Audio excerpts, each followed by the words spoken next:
Chapter 14. The Impression of Increase. Whether you charge your vocation or not, your actions for the present must be those pertaining to the business in which you are now engaged. You can get into the business you want by making constructive use of the business you are already established in, by doing your daily work in a certain way. And in so far as your business consists in dealing with other men, whether personally or by letter, the key thought of all your efforts must be to convey their minds the impression of increase.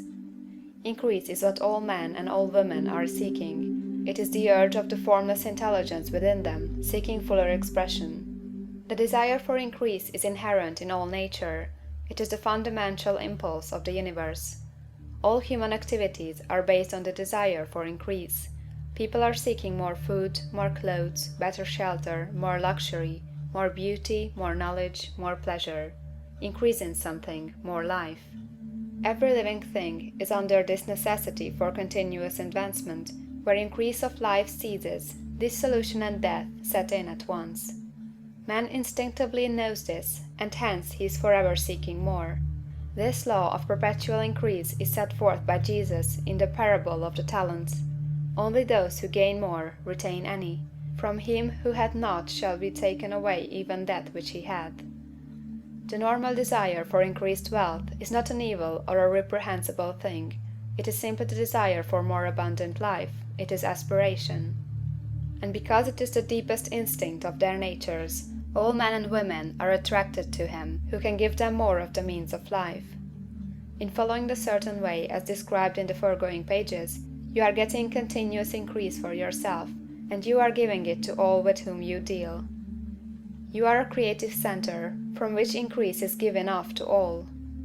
Be sure of this, and convey assurance of the fact to every man, woman, and child with whom you come in contact.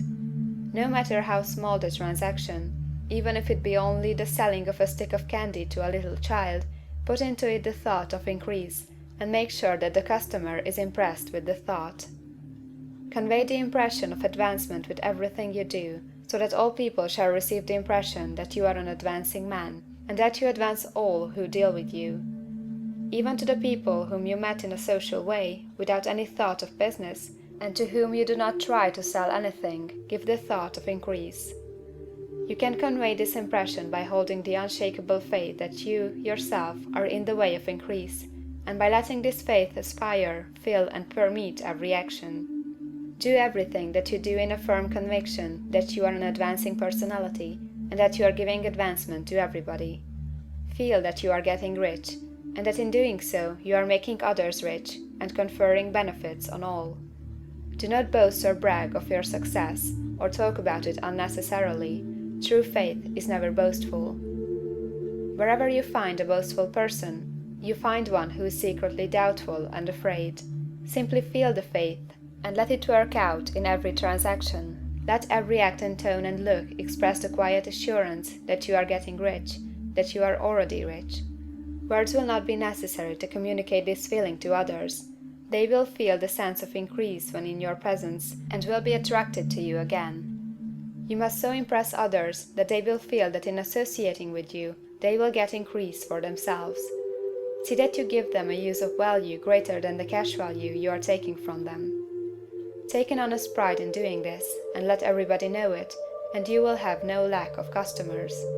People will go where they are given increase, and the Supreme, which desires increase in all and which knows all, will move toward you men and women who have never heard of you. Your business will increase rapidly, and you will be surprised at the unexpected benefits which will come to you. You will be able from day to day to make larger combinations, secure greater advantages, and to go on into a more congenial vocation if you desire to do so.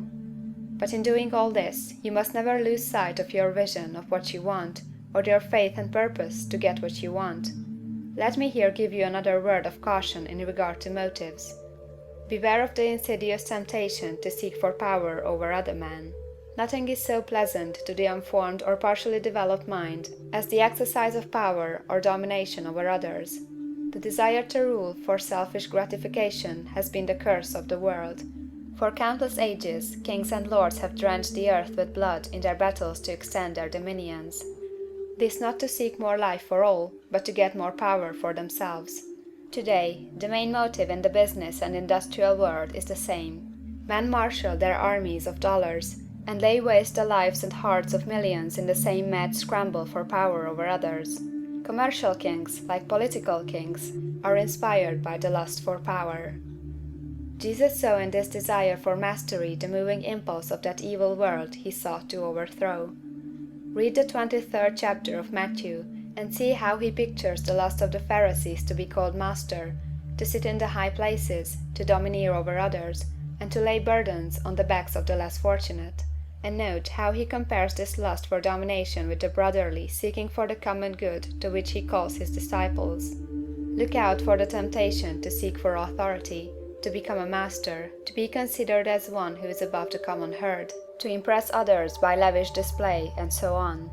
The mind that seeks for mastery over others is the competitive mind, and the competitive mind is not the creative one.